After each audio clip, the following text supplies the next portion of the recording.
भगवान गौतम बुद्ध एक बार अपने भक्तों को उपदेश दे रहे थे। बहुत भीड़ उनके चारों ओर जमा थी। सब लोग भगवान बुद्ध के एक एक शब्द को बड़े ध्यान से सुन रहे थे। जीवन और आत्मा में क्या अंतर है? यही विषय था उनका। वे अपने श्रद्धालुओं से यही बता रहे थे कि यह आत्मा अमर है। इंसान बार बार जीवन रूपी चोला बदलता रहता है। आत्मा एक ज्ञान है। यही प्रकाश अंधेरे जीवन में हमें मार्ग दिखाता है। मोह इंसान का सबसे बड़ा शत्रु है। इसलिए तुम सब लोग अपने इस मार्ग पर चलो जिसे त्याग कहते हैं। यही त्याग तुम्हें एक महान व्यक्ति बना देगा। इतना कहते हुए भगवान बुद्ध ने अपने सामने बैठे लोगों की ओर देखा, फिर मुस्कराते हुए बोले, मैं यह देखना चाहता हूं कि तुम लोगों में से कितने ऐसे लोग हैं जो मुझे अपने वस्त्र तक दान दे सकते हैं। तुम्हारे यह वस्त्र मैं उन लोगों तक पहुंचाऊंगा जो लोग नंगे हैं, जिनके शरीर पर कपड़े नहीं होते। उन्हें कपड़ा देना यह भी एक श्रद्धा है। आप में से कितने लोग यह श्रद्धा रखते हैं? भीड़ में एक विचित्र सी सोच की लहर दौड़ गई थी। सभी भक्तजन एक दूसरे की ओर देख रहे थे। मोह से रिश्ता तोड़ना इतना सरल तो नहीं था जितना उपदेश देना। कुछ लोग भगवान बुद्ध का उपदेश सुनने के पश्चात उठकर चले गए। कुछ अभी भी बैठे थे। उनके दिलों में विचित्र सी हलचल हो रही थी। इनमें सबसे अधिक हलचल हो रही थी शंकर के दिल में, जो अपने शरीर पर पहनी हुई एकमात्र धोती को दान देना चाहता था। भगवान बुद्ध का प्रवचन सुनने के पश्चात उसने यह निर्णय कर लिया था कि मैं इस धोती को दान में दे दूंगा।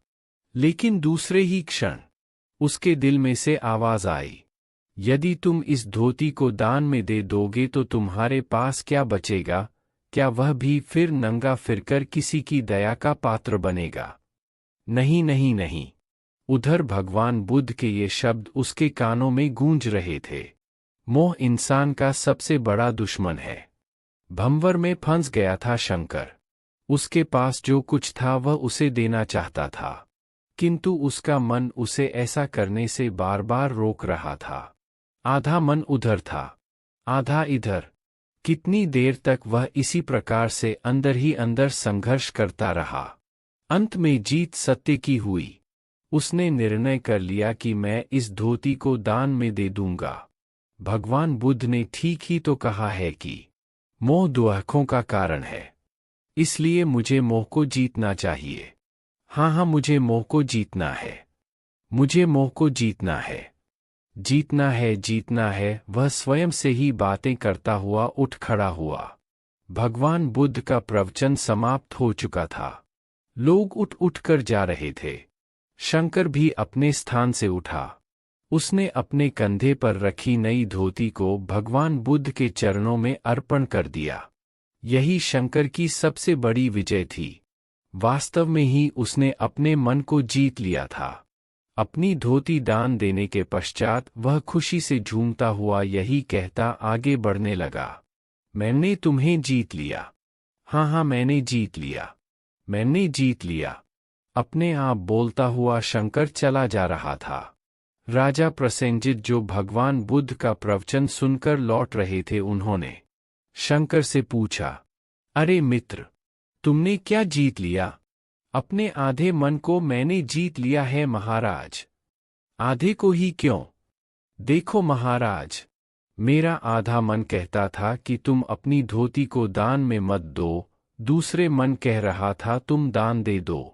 बस इसी संघर्ष में मेरा आधा मन जीत गया और आधा हार गया। वास्तव में ही तुम महान हो मेरे मित्र, तुम जीत गए हो। तुम सच्चे बुद्ध भिक्षु हो। तुमने जो त्याग किया है उसे लोग सदा याद रखेंगे। अपनी एकमात्र धोती को भी दान कर देना, ऐसा दिल किसके पास है? मेरे पास है महाराज, शंकर बोला। राजा ने अपने नौकरों को आवाज देकर कहा, मेरे रथ में रखे हुए वस्त्र उठा लाओ। नौकरों ने अपने राजा का कहना मानते हुए रथ में रखे वस्त्र उठाकर राजा को दे दिए। लो शंकर, अब तुम यह शाही वस्त्र पहन लेना। धन्यवाद महाराज। शंकर ने राजा का शुक्रिया अदा किया।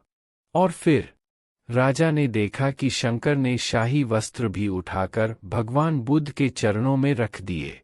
राजा ने फिर उसे नए वस्त्र दिए। वे वस्त्र भी उसने बुद्ध को अर्पण कर दिए। इस प्रकार से राजा वस्त्र देता रहा और शंकर उन्हें दान में देता रहा। अंत में राजा ने अपनी हार मानते हुए कहा, शंकर वास्तव में ही तुम महान हो, तुम सच्चे विजेता हो। मोह का त्याग करना ही इंसान की सबसे बड़ी विजय है। राजा ने शंकर को अपने सीने से लगा लिया। फिर दोनों ने भगवान बुद्ध के चरणों में झुककर नमस्कार किया। शंकर, तुम सच्चे बुद्ध भिक्षु हो, तुम हमारी शिक्षा को पा चुके हो। जाओ, जगह जगह घूमकर इस शिक्षा को लोगों तक पहुंचाओ। महात्मा बुद्ध ने शंकर को आशीर्वाद दिया। यह कहानी कैसी लगी कमेंट में ज़रूर बताएं।